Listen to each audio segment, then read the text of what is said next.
हे भूत भावन भगवान शंकर, आज यह बलिपुत्र बाणेश आपके चरणों में ध्यान समर्पित कर रहा था, लेकिन अचानक आज यह बरियाई मन उस मृत्यु लोक की ओर खिंचा चला जा रहा है। जिस पावन वसुंधरा को मेरे पिता वली ने दान में दे दिया था, तो क्या आज उस पावन वसुंधरा का कोई वह पावन कण ये रक्त से निमग्न होने के लिए ललायित हो रहा है शिवाकांत? यदि ऐसा नहीं तो क्या उस काली विकराली का खप्पर रक्त से रिक्त हो गया, या फिर ये प्यासी खड़क किसी पापी पाखंडी के रक्त को चाटने के लिए लायित हो रही है शिवाकांत? हे भूतनाथ, ये बार बार स्वर्ण रंध्रों में सावधान सावधान सावधान, ये सावधान करने की चेष्टा कौन कर रहा? हे भोलेनाथ, अब विदित करावे ये तूफान उठी आधी, ये पत्ते केशम डोल उठी क्यों? ये मेरी अचल समाधि, ये समाधि भंग होने का कारण क्या है? ये कौन कर रहा त्रहास? ये कौन कर रहा त्रहास? किसने छोड़ी जीने की आस? ये कौन कर रहा त्रहास? या आदि शक्ति ने शक्ति छोड़ी, या फिर ये वाहन उनका गुर्राया, या शिव ने नेत्र तीसरा खोला, या पड़ गया प्रभंजन का मंद प्रकाश? ये कौन कर रहा त्रहास? ये स्वर्ण रंध्रों में सावधान सावधान सावधान सबकी प्रवृत्ति करने वाला कौन शिवाकांत? आज देख रहा हूं तो ये दसों दिशाओं के दिग्गज कच्छप, ये बारह, ये महपाल, सभी अपने निज स्थानों को छोड़कर ये वायुमंडल में देवता अपने अपने विमानों के सहित आरूढ़ होकर शयन कर रहे हैं। लेकिन कारण क्या है शिवाकांत?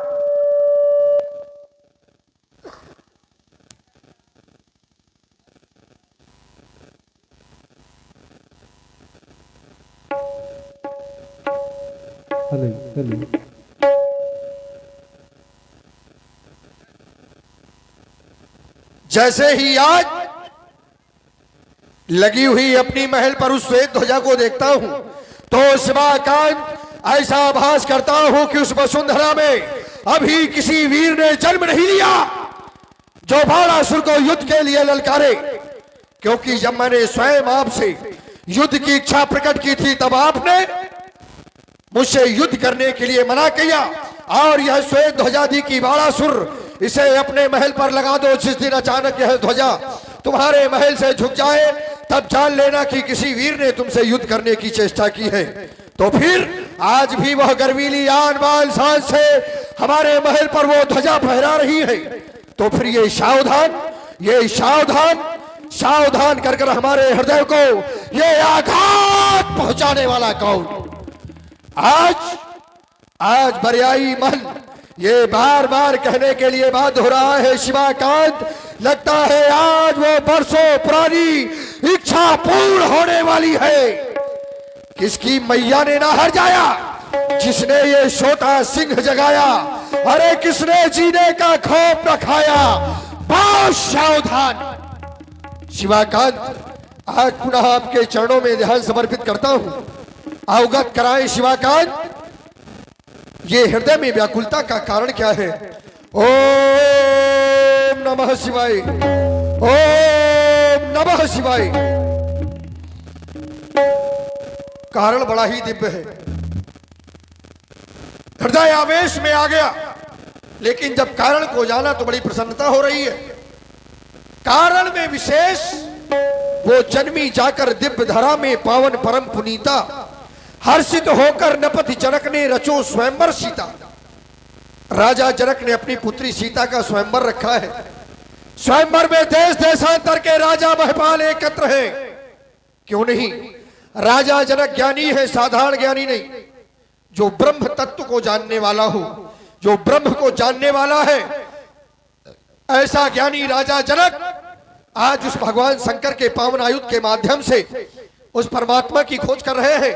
हृदय से साधवाद है राजा जनक, लेकिन ये कौन, ये कौन, ये सावधान, ये कौन आकाश मार्ग में पुष्पक विमान, ये तो लंका राजा रावण के पास, तो क्या ये मिथिला की ओर जा रहा है? अवश्य स्वभाव से ही दुष्ट है।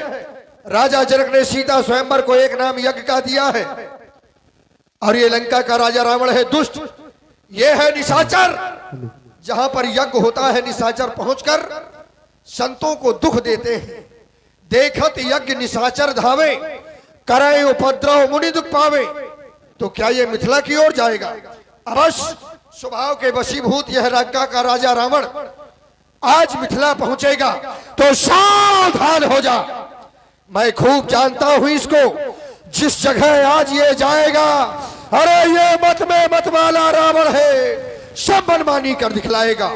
लेकिन हो जा सावधान, जब तक ये पाताल निवासी जिंदा है तू मनमानी ना करने पाएगा। बस अब करूं प्रस्थान मिथिला को, यही आज्ञा पुरारी की, न मेटूंगा कभी भी। स्वायस उस गंगधारी की चलना चाहिए मिथिला की ओर।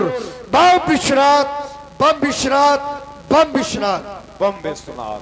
वाह भाई, देखिए दोनों ही बड़े ही उज्ज्वल विद्वान अभिनेता हैं, और इनको सुनेंगे आप लोग जब ध्यान से, तो आप लोगों को बड़ा आनंद मिलेगा कि बड़ी विद्वतापूर्ण चर्चा हो रही है। इसी पर हमारे देखें सम्मानित श्री मेहरबान जी, मेहरबान राजपूत जी, आपकी ओर से 51 मुद्राएं बाणेश जी के सुंदर अभिनय पर और 51 मुद्राएं दशानंद जी के सुंदर अभिनय पर भेंट की गई हैं। भाई बहुत बहुत धन्यवाद, बहुत बहुत साधुवाद। आ पहुंचा मिथिला,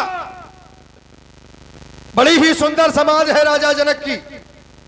ऐसे सुंदर समाज के अधिष्ठाता राजा जनक से मिलने की इच्छा हृदय में हो रही है।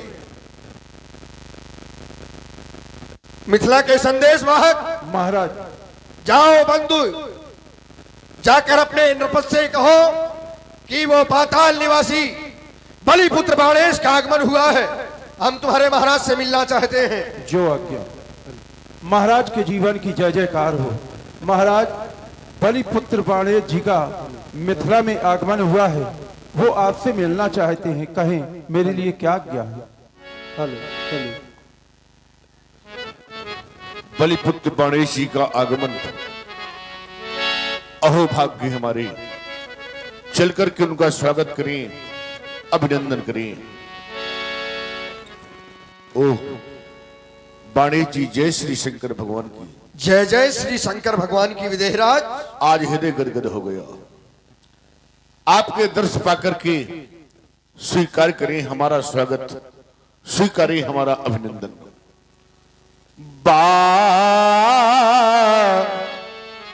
का शुभागमन, और ये आज का मधुर मिलल, ये खिल उठी कली कली, महक उठी गली गली, आप जो हया गए, ये तार झल झना गए, और लगे रहा है आज धरणी, और गगन कहे मिले बाढ़ का शुभागमन। आपका मिथिला में स्वागत है, आपका अभिनंदन है। क्यों नहीं विदेहराज, मिथिला में हमारा आगमन हुआ और आपने आगे बढ़कर हमारा सम्मान कर रहे हैं, हमारा स्वागत कर रहे हैं। विचार कर रहा हूं कि आज हमारा सत्कार कर कौन रहे हैं। इस संसार में जिसने जनक जैसे नाम को अपने जीवन में धारण किया है, विचार करता हूं तो जनक कोई नाम नहीं है, जनक कोई नाम नहीं, जनक एक पद है जो आपने अपने निज कर्मों के माध्यम से अर्जित किया है। प्रश्न हुआ इस संसार में जनक कौन? तो जो एक अच्छा पिता कहलाने के योग्य हो वो है जनक, जो एक अच्छा राजा कहलाने के योग्य हो वो है जनक, जो संसार का सम्मान करे वो है जनक। श्रीध्वज, तुमने अपने जीवन में 8 अंगों पर विजय प्राप्त की है, 8 योगों पर विजय प्राप्त की है। यम, नियम, प्राणायाम, प्रत्याहार, योग, ध्यान, धारणा, समाधि जैसे 8 अंगों पर विजय प्राप्त करने वाली श्रीध्वज, इस संसार में 8 योग होते हैं। 8 का पहला होता है यम। यम के 5 भाग होते हैं, जिसमें सबसे पहला है ब्रह्मचर्य। ब्रह्मचर्य केवल शारीरिक ब्रह्मचर्य नष्ट नहीं होता, ब्रह्मचर्य कई प्रकार से नष्ट होता है। जैसे कि ब्रह्मचर्य बोलने से भी नष्ट होता है, ब्रह्मचर्य देखने से भी नष्ट होता है, ब्रह्मचर्य सुनने से भी नष्ट होता है, और ब्रह्मचर्य स्पर्श से भी नष्ट होता है। ऐसी कठिन साधना से आपने अपने जीवन को अलंकृत किया है।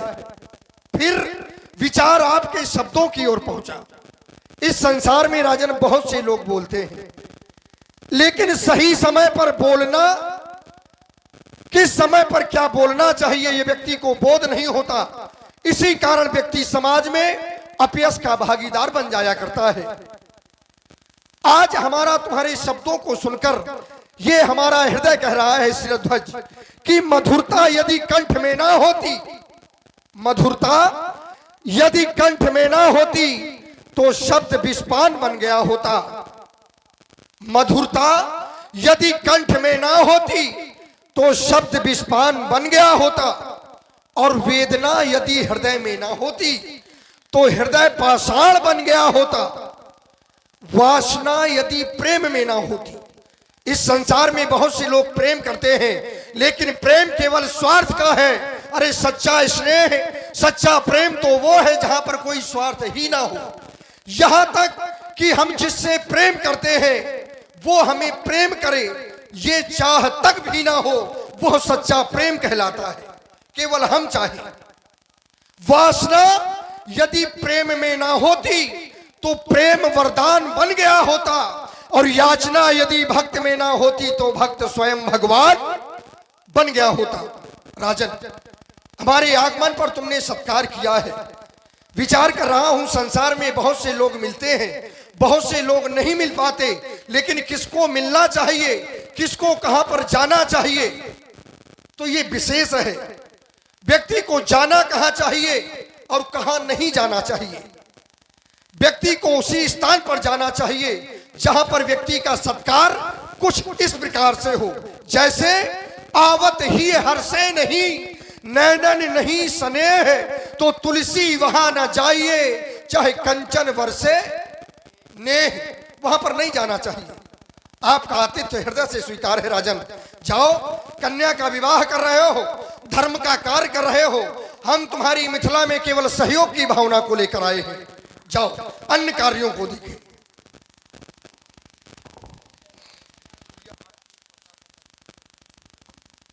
और हमारे भाई प्रवेश राजपूत जी, प्रवेश राजपूत जी, इनकी ओर से 51 मुद्राएं, 51 मुद्राएं दशानंद जी और 51 मुद्राएं बाणासुर जी के लिए उन्होंने भेंट की। बहुत बहुत धन्यवाद। महाराज जाओ, राजा जनक से कह दो जाके कि रावण का आगमन हुआ है। जो आज्ञा महाराज। महाराज के जीवन की जय जयकार हो। महाराज, कंचन नगरी के सम्राट दशानंद जी का मिथिला में आगमन हुआ है, वो आपसे मिलना चाहते हैं। क्या कहा सेवक? कंचन नगरी के सम्राट दशानंद जी का आज एकानन में है ना आगमन हुआ ही। ओह, सर्वप्रथम उनसे चल मिलना चाहिए। चलो चलें, उनका स्वागत करें, अभिनंदन करें। ओह, कंचन नगरी के सम्राट, पुलस्त कुल के भूषण मालारी लंकेश जी, जय श्री शंकर भगवान की जय शंकर की, जय प्रियंकर की, जय नीलकंठ की, जय मृत्युंजय की, जय शेष की, जय विशेष की, जय शुक्र की, जय दुक्कर की, जय जय श्री महाकाल की। आज हृदय गदगद हो गया आपके दर्शन पाकर के। स्वीकार करें हमारा स्वागत, अवश्य स्वीकारें हमारा अभिनंदन। आपका मिथिला में स्वागत है। आज आपका अभिनंदन है, स्वागत है। लंकेश तुम्हारा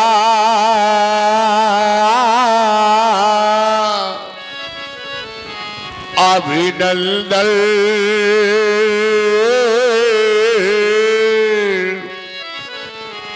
लंकेश तुम्हारा अभिनंदन।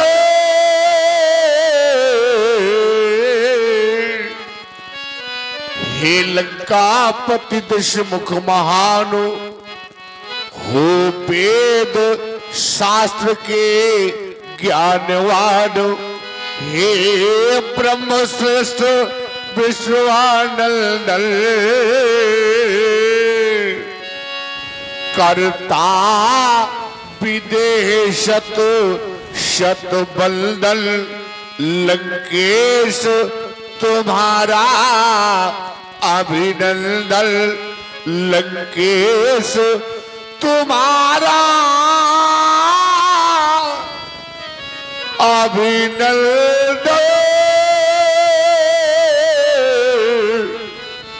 आपका मिथिला में स्वागत है, अभिनंदन है। मुझसे अधिक मीठे हो तुम, मुझसे अधिक मीठे हो तुम, सस्से अधिक शीतल हो तुम, अतिथि के सत्कार की अनुपम कला सीखे हो तुम। योगीराज क्षीरध्वज, तुम्हारे द्वारा सम्मान किया गया, ये हमें बहुत अच्छा लगा, क्योंकि हम जैसा व्यक्तित्व जहाँ पर पहुँच जाए वहाँ शुभ कार्य नहीं होता है, फिर भी तुम्हारे द्वारा सम्मान किया गया, सत्कार किया गया, आदर किया गया। तुमने महानता का परिचय दिया योगीराज क्षीरध्वज, और गीत गाकर तुमने सम्मान किया, बहुत अच्छा लगा गीत। तुम्हारी मधुरम वाणी जनक, तुम्हारी मधुरम वाणी सुरभित मंद समीर बन गई, स्वात नखत की एक बूंद इस सीपी की जागीर बन गई। अपना सब कुछ मुझे सौंपकर, अपना सब कुछ मुझे सौंपकर प्रभुता आज फकीर बन गई। कांटों भरी झाड़ियां देखो फूलों की जागीर बन गई। यहाँ तक ये कह दिया जाए कि वह बादल नहीं जिसमें पानी ना हो, वह बादल नहीं जिसमें पानी ना हो, और वह जीवन नहीं जो कहानी ना हो। ये बचपन, जवानी, बुढ़ापा कठिन, और वह काया नहीं जो पुरानी ना हो। स्वप्नवत है धरा का ये जीवन सदा, सपने के समान ये जीवन है। एक पानी का बुलबुला है, जाने कब फूट जाए, ये कोई नहीं जानता है कि संसार में कब हमारा बुलावा आ जाए, क्योंकि संसार में जीव मात्र सफर करने के लिए आता है। तो लोग कहते हैं कि वो बेचारा मर गया, लोग कहते हैं कि वो बेचारा मर गया, और वो था अपने सफर में, अब अपने घर गया। स्वप्न बत है धरा का ये जीवन सदा, वो दुनिया नहीं जो बिरानी ना हो। जैसा कि सभी नेपाल यहाँ पर उपस्थित है, वैसा मैं भी जान के आया हूँ। आपके द्वारा सम्मान किया गया, बहुत अच्छा लगा। योगीराज क्षीरध्वज देश देशांतर के नेपाल आ रहे हैं, उनका भी स्वागत करना है। तो आप देखें अन्नकार मैं बढ़ रहा हूँ भूत भावन भगवान शंकर के आयुध की ओर।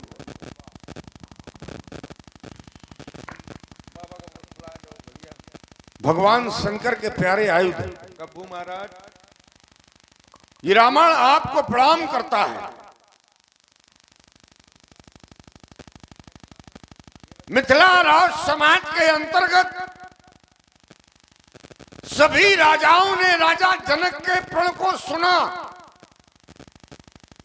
राजा जनक का प्रण है कि जो वीर पुंगो इस धनुष का खंडन कर देगा, उसके साथ राजा जनक अपनी पुत्री सीता का विवाह कर देंगे। राजा जनक के द्वारा एक चूक की जा रही है, राजा जनक भी जानता है और जितने यहाँ पर नेपाल बैठे हैं वो भी जानते हैं। और राजा तो ज्ञानियों का ज्ञानी है।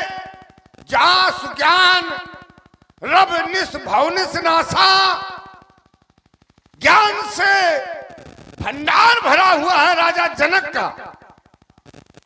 और सभी नेपाल भी जानते हैं। फिर भी राजा जनक के द्वारा इसी घोषणा कर दी गई, नप भुजबल विद शिवधन राहु, करो कठोर विदित सब काहू। सभी नेपाल यहां तक सभी जानते हैं कि ये धनुष राहु के समान है और ये राजा जितने हैं ये सब चंद्रमा के समान है। और सभी ये जानते हैं कि हमेशा राहु के द्वारा चंद्रमा का ही ग्रहण किया जाता है। जब ऐसा है और राजा जनक भी जानते हैं कि राहु है और ये राजा सभी चंद्रमा है, तो फिर ये प्रण कैसे पूर्ण होगा। राजा जनक ने ये कार्य विचार के नहीं किया है। क्यों? क्योंकि कोई भी कार्य करने से पहले व्यक्ति को विचार कर लेना चाहिए। सिद्धांत भी कहता है कि बिना विचारे जो करे सो पाछे पछताए। फिर भी राजा जनक के द्वारा इसकी घोषणा कर दी गई। तो ये रावण का मानना है कि राजा जनक का प्रण ये बिल्कुल अनुचित है। हमारे इस अनुसुलझे हुए प्रश्न का जब तक कोई सुलझा नहीं देता है तब तक रावण राजा जनक के प्रण का विरोध करता है।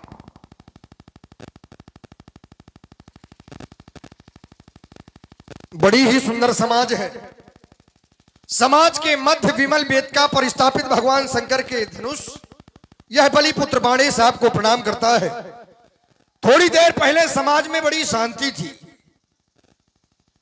इस संसार में कुछ लोग ऐसे होते हैं कि किसी कार्य से अपना कुछ बनता भी नहीं है, कुछ बिगड़ता भी नहीं है, लेकिन विरोध करना स्वभाव बन जाता है।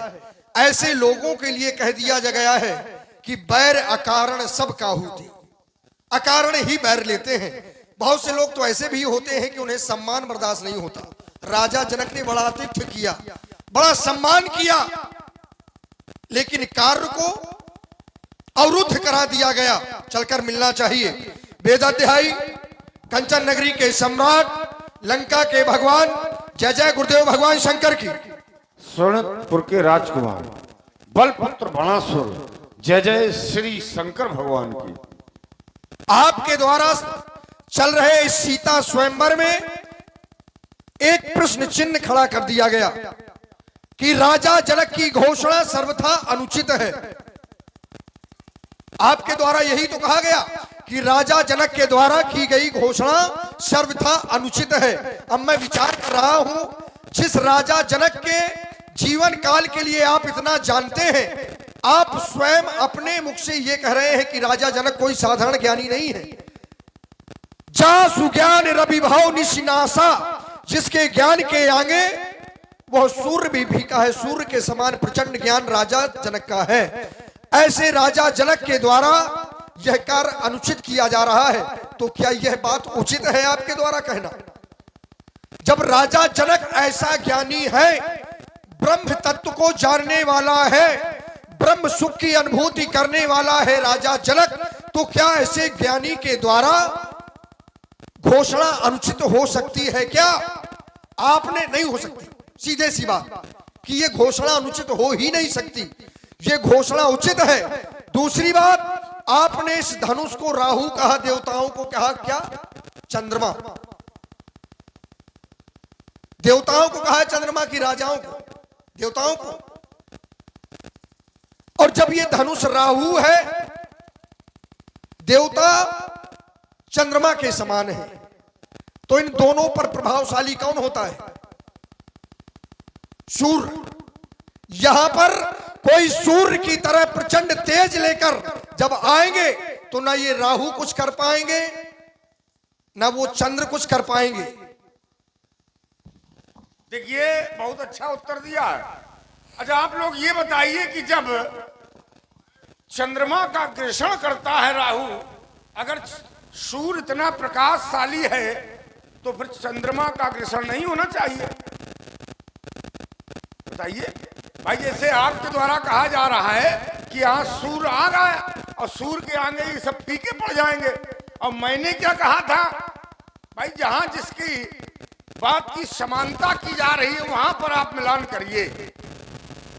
हमने कहा कि नभ भुजबल विद शिवधन राहु और गरुड़ कठोर विद सबका हूं। ये सभी जानते हैं कि ये धनुष राहु है और जितने भी राजा हैं ये चंद्रमा हैं। तो क्या चंद्रमा रूपी राजा राहु रूपी धनुष का खंडन कर सकते हैं? यदि आज दिन तक कभी चंद्र ग्रहण होता हो और सूर्य ने बचाया हो तो हमको बता दो, तो हम बात स्वीकार कर लें हाथ उठा के। समस्या तो केवल यहीं पर है कि राजा जनक के द्वारा ये कार्य विचार के नहीं किया गया। बोले राजा जनक विद्वान है, ज्ञानी है, उसके द्वारा अनुचित कार्य नहीं किया जा सकता। ऐसा भी नहीं है, जरूरी नहीं है कि वो विद्वान है और ज्ञानी है तो क्या वो सब उचित कार्य कर देगा। जैसे हमको ये लगता है कि यहाँ पर राजा जनक के द्वारा अभिमान के वशीभूत होकर कार्य किया गया है। हम आपको बहुत सरल शब्दों में समझा रहे हैं। जैसे सभी जानते हैं कि ये धनुष पूर्वजों से मिल गया राजा जनक को। राजा जनक को तो मिला नहीं, उनके पूर्वजों से मिल गया और पुत्री इस तरह से मिल गई, दोनों को दांव पे लगा दिया। दूसरी बात, जैसे किसी व्यक्ति का पुत्र या पुत्री, समझना आप लोग ध्यान देना, किसी व्यक्ति का पुत्र या पुत्री कोई अचंभित कार्य कर दे, जो कोई कर ना पा रहा हो और उसका पुत्र या पुत्री कार्य कर दे, तो सत्य बताना आप लोग, उसके पिता को क्या होगा? उसके पिता को अभिमान हो जाएगा कि संसार में कोई भी व्यक्ति ऐसा कार्य नहीं कर पा रहा था और हमारे पुत्र और पुत्री के द्वारा कर दिया गया अभिमान। उसी तरीके से ये धनुष है, संसार में कोई हिला तक नहीं सकता है। और सीता ने खेल खेल में उठा लिया ऐसे, और जब उठा लिया तो फिर राजा जनक को अभिमान हो गया, बस घोषणा कर दी। अब वो घोषणा पूर्ण हो, प्रण वो पूर्ण हो अथवा ना हो, हमारी पुत्री के द्वारा उठा लिया गया है और जो वीर पुंगव धनुष का खंडन कर देगा उसके साथ हम अपनी पुत्री का विवाह कर देंगे। कार्य हमेशा विचार के ही करना चाहिए। मैंने एक सिद्धांत भी पढ़ा था कि बिना विचारे जो करे सो पाछे पछताए। राजा जनक के द्वारा ये कार्य विचार के नहीं किया गया है, अभिमान के वशीभूत होकर ये कार्य किया गया है। तो हम कैसे मानने कि राजा जनक का ये कार्य पूर्ण हो जाएगा? हमारा केवल शब्दों का द्वंद है। अब तुम बोले कि ऐसा हो नहीं सकता है, वो ज्ञानी है। हमने ज्ञानियों के द्वारा भी ऐसे कार्य होते हुए देखे। राजा निमि कोई साधारण नहीं है, राजा जनक के ही वंशज हैं। क्या वो कोई साधारण राजा था? उसके द्वारा भी अनुचित कार्य किया गया। जब उनके द्वारा अनुचित कार्य किया जा रहा है तो फिर राजा जनक के द्वारा भी अनुचित कार्य किया जा रहा है। यही तो हम विरोध कर रहे हैं। हो गया। अब कहो तो हम निमी की वाली और बता दें। नहीं। लेकिन अगले क्रम में बता देंगे। कई बार ऐसा होता है, यदि व्यक्ति को भूल सुधारने का अवसर दे दिया जाए तो वो व्यक्ति ये सोचता है कि लगता है इसे पता नहीं है, वो अपनी भूल पर सुधार नहीं करता और भूल पर चढ़ने लगता है, आगे की ओर बढ़ने लगता है। सबसे पहले आपने कहा, मैंने कहा था कि कोई सूर्य के तरह आएगा तो ये चंद्रमा और राहु ये दोनों निस्तेज हो जाएंगे, इनका कोई प्रभाव नहीं रहेगा। तो उन्होंने सोचा कि हम ठीक है, आप बोल रहे हैं श्रीमान जी, जिस धनुष को आप राहु बता रहे हैं, हम सोच रहे थे काहे को उस बात को छेड़े, लेकिन आप जिस धनुष को राहु बता रहे हैं वो राहु नहीं है ना। जिस अर्धाली को आप बार बार पढ़ रहे हैं, नृप भुजबल विद शिवधन राहु, राहु और राहु में अंतर है। राहु नहीं है वहां पे, वहां पर राहु नहीं है, राहु गरु ये कठोर विदित सब काहू। तो ये राहु, आप उसे राहु को राहु बना रहे हैं, ये आपकी बात। फिर आपने दूसरी बात कही, बोले राजा जनक है स्वार्थी, धनुष मिल गया धनुष मिल गया, सीता मिल गई, दोनों को लगा दिया दांव पे। अपना क्या जा रहा है? श्रीमान जी, आपको ये पता नहीं है कि राजा जनक का यदि ये प्रण नहीं पूरा हुआ तो क्या जाएगा? जिस व्यक्ति, यदि कोई सम्माननीय व्यक्ति है और उसका सम्मान चला जाए तो बताओ उसके जीवन में कुछ रह जाएगा? राजा जनक जो इस संसार में एक विशेष ज्ञानी, एक प्रतिभाशाली, एक वैभवशाली राजा है, और यदि प्रण की पूर्ति नहीं हुई, एक क्षत्रिय के प्रण की पूर्ति नहीं, तो ये अपयश राजा जनक के जीवन भर मत्थे लग जाएगा। इसकी पूर्ति क्या कोई कर पाएगा? क्या नहीं कर पाएगा। तीसरी बात आपने कही कि राजा जनक के जीवन में अभिमान हो गया।